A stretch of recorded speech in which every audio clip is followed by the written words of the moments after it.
Guys, meron tayo ditong gagawin na wiper linkage Mitsubishi Lancer GSR. Yan, ang problema nito, kumakalas yung kanyang bushing. Yan, katulad nito. Yan, nabubunot na siya. Kapag kinabit, kusang nalalaglag kapag ginamit na yung kanyang wiper. Yan, pati rito sa kabila. Yan, kapag pinihit ng konti, yan, bunot na. Yan, kaya ito guys, magpapalit tayo ng bushing. Yan. Bali ako guys, ang ginagawa ko rito, hindi ako bumibili sa auto supply. Yung mga ipinapalit dito, meron niyang nabibili sa auto supply, ang alam ko nasa mga 45 pesos yan. Kaya lang problema niyan, kapag ikakabit nyo, kailangan nyo pang lagyan ng pandikit. Ano kaya, i-epoxyhan nyo pa. Yan. Sa akin meron ako mga ginagamit yan. Yan, pakita ko sa inyo guys. Nandito tayo sa ating mga pyesa. Yan, sa mga merong may problema sa inyong power window. Yan, marami rin tayong mga pyesa rito. Yan, power window.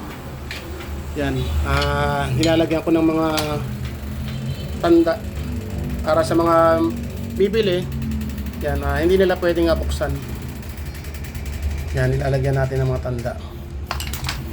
Yan, ito guys, pakita ko sa inyo yung aking mga wiper linkage. Yan, mga surplus, yung mga bushing. Yan, talagang sariwang sariwa. Yan, marami tayo niyan. Yan, ito guys yung sa stock niya. Yan, sira na yung kanyang labi. Kaya kumakalas siya. Yan, kinalawang na.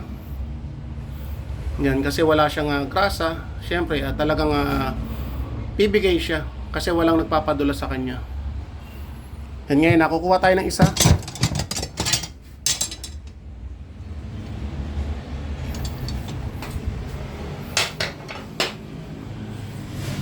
Yan, kailangan guys parehas ang kanyang butas.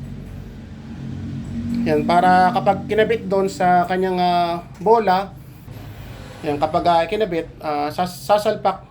May kanya-kanyang laki yan guys. Katulad nito, meron tayong mga maliliit. Yan, meron tayong malalaki. Yan, ang gagawin ko rito guys, puputulan ko to. Yang gagayahin natin yung forma nito. Yang katulad nito nakapaling dito. Yan, dito naman nakahiga siya. Kailangan sakto-sakto ang forma niya para kapag ginamit yung kanyang wiper, hindi siya kokontra, hindi siya lalaban. Yan, pakita ko sa inyo guys mamaya kapag nagawa ko na. Guys, ito na yung ating ginawa na para sa wiper arm.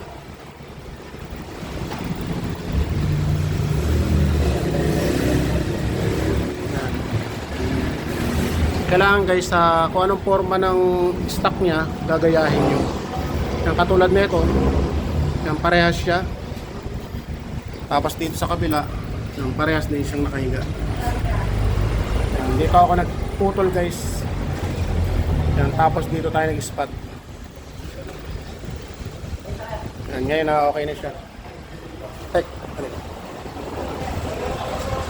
Yan, ito guys, kapag gagawa kayo at okay na, kailangan lagyan nyo ng kaunting grasa.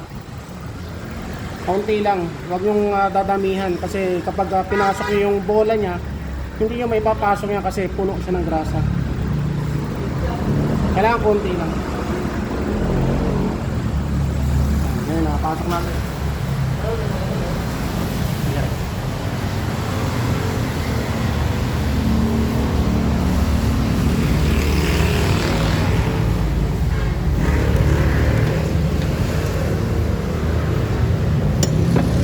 Kailangan guys, parehas ang sukat. Dito na sila. Kita. Dito na kita. Yan, okay na matigas lang to guys. Kasi ang bushing natin sariwang-sariwa.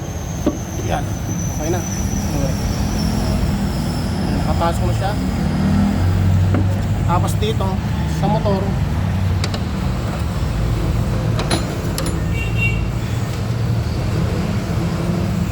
yan, tulak nyo lang. Yan. Kapag lumagotok, ibig sabihin magandang kabit niya. Ngayon, testing natin.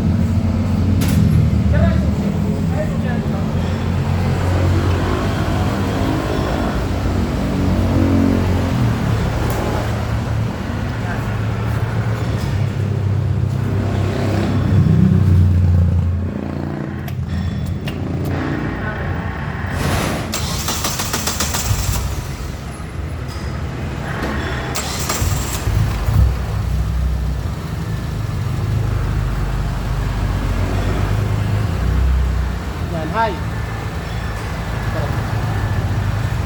Hello. Intermittent.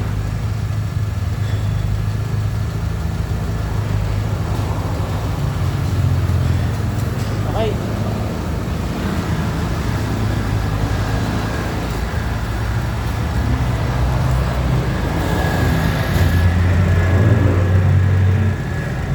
Kita naman guys.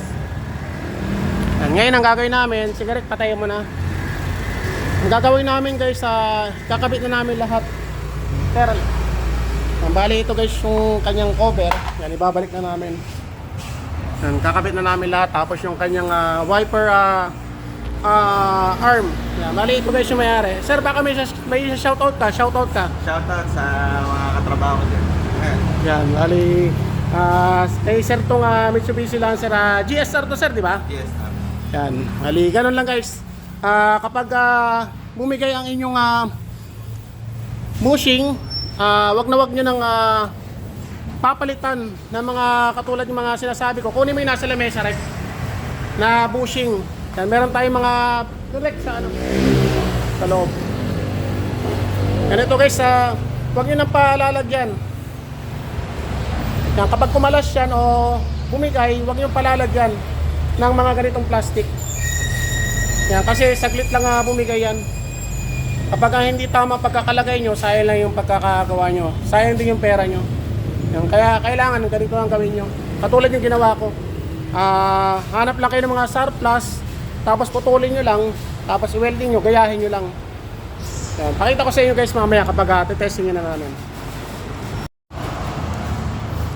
Okay, naikabit na natin guys. Yan, pati itong kanyang mga arm. Tapos itong kanyang blade, naikabit na rin natin. Yan, bali yung gagawin namin, tutubigan namin guys. Kasi sira na yung kanyang mga nozzle. Hindi na gumagana, pati yung kanyang washer motor. Yan, baka magasgas eh. Sir, paki-start nga sir. Yan ito guys, kitang kita naman, walang kakalog-kalog. Yan.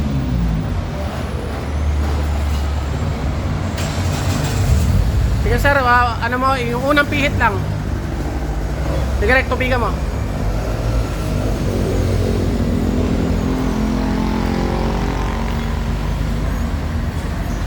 Yan. Sige sir, low. Kailangan guys, dito lang siya. Hindi siya lalagpas dito. Kasi kapag lumagpas yan, ibig sabihin na may problema yung kanyang bushing.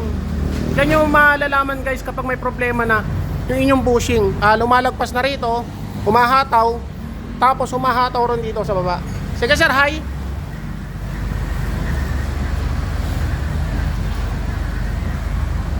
Yan, nakahiyang guys. Hindi siya lumalagpas, pati rito. Okay, sige sir, pakipatay na. Nambali ka na lang guys, kapag may problema yung inyong mga wiper linkage, nagkakalasan yung mga bushing, punta lang kayo rito guys sa Canlale, Binyan, Laguna. Marami tayong mga bushing dyan na mga ipinapalit. Yan, hanapin nyo lang yun, GN Paladin Auto Electrical Shop. Yan, tapos meron din tayong mga ina-upload sa ating Facebook at saka sa YouTube, GN Paladin na YouTube channel. Tapos sa ating Facebook, Bert Paladin. Yan. Sir, maraming salamat po. Yan, ingat po sa pag-uwi. Maraming salamat at tiwala. Yan, okay. Thank you.